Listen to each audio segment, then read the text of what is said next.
Want to speak real Hungarian from your first lesson? Sign up for your free lifetime account at HungarianPod101.com. So, you decided to learn a new language. At first, the idea seemed exciting. You bought a phrasebook, dictionary, and a subscription to an online class, ready to dive headfirst into the language. For the first day or two, all was well. You gained ground quickly, learning a few basic phrases and words. A week before, learning that language was just a dream, but now you're actually doing it. Then, the third and fourth day roll around. The excitement is wearing off. You encouraged yourself to continue, and another week or two goes by, but with a lot less progress. Suddenly, learning a new language doesn't fill you with excitement anymore. Now it feels more like dread. Sometimes it feels like you're drowning in grammatical cases, verb conjugations, and wonky pronunciation. It all seems too much to handle, so you start to think about giving up. But we encourage you not to give up. Learning a foreign language is difficult. We won't pretend like it isn't. But that doesn't mean you can't do it. Sometimes you just need to take a step back, reevaluate your approach, and come back to the language with a different perspective. In this video, we'll look at 4 tips for when learning a new language feels overwhelming. Number 1. Set aside a designated study time. Consistency is key when learning a foreign language. Studying 15 minutes 7 days a week will benefit you more than cramming in 2 hours 1 day a week. Set aside an amount of time that works best for you. If you can afford to spend an hour every day learning, that's awesome. Go for it. But don't feel bad if you can't spend that much time. Even 10 or 15 minutes a day goes a long way. Breaking up your learning into manageable time segments will relieve a lot of the stress that can come with studying a new language. Learning is not a race. Go at your own pace and try not to compare your progress with anyone else's. Number 2. Take it one bite at a time. Now that you have your schedule under control, it's time to focus on what you'll actually be studying.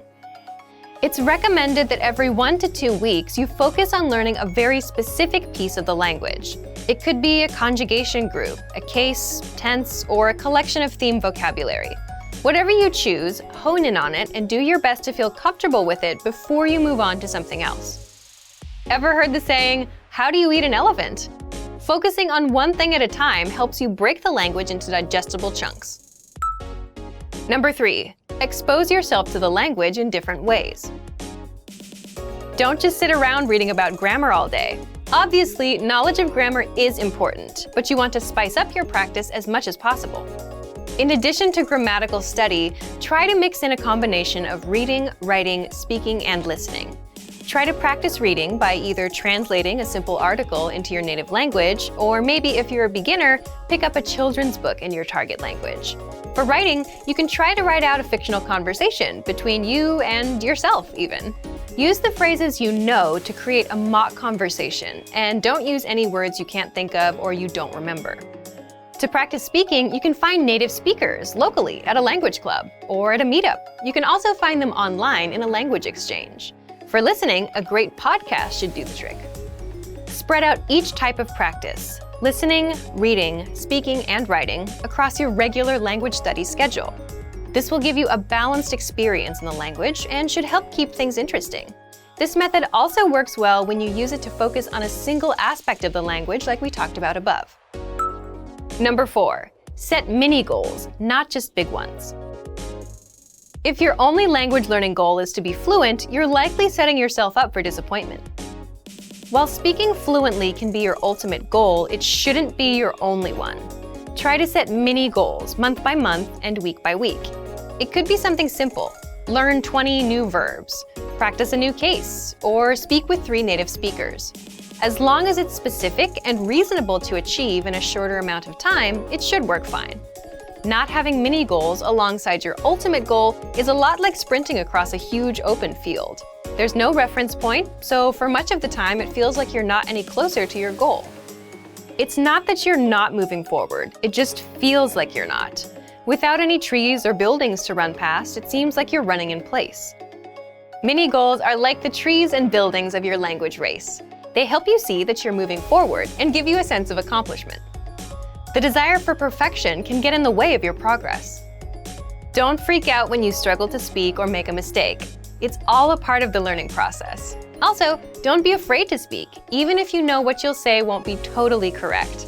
It's better to do your best to communicate in the language and get it wrong than to never try at all. Learning a new language isn't always easy. In fact, oftentimes it's very hard. Don't let that discourage you, though. Use these tips to help keep you focused yet unstressed in your language learning. A little perseverance will go a long way. Before long, you'll be speaking better than you may have thought was possible. And for even more help learning a new language without getting overwhelmed, check out our complete language learning program. Sign up for your free lifetime account by clicking on the link in the description. Get tons of resources to have you speaking in your target language. And if you enjoyed these tips, hit the like button, share the video with anyone who's trying to learn a new language, and subscribe to our channel. We release new videos every week. I'll see you next time. Bye!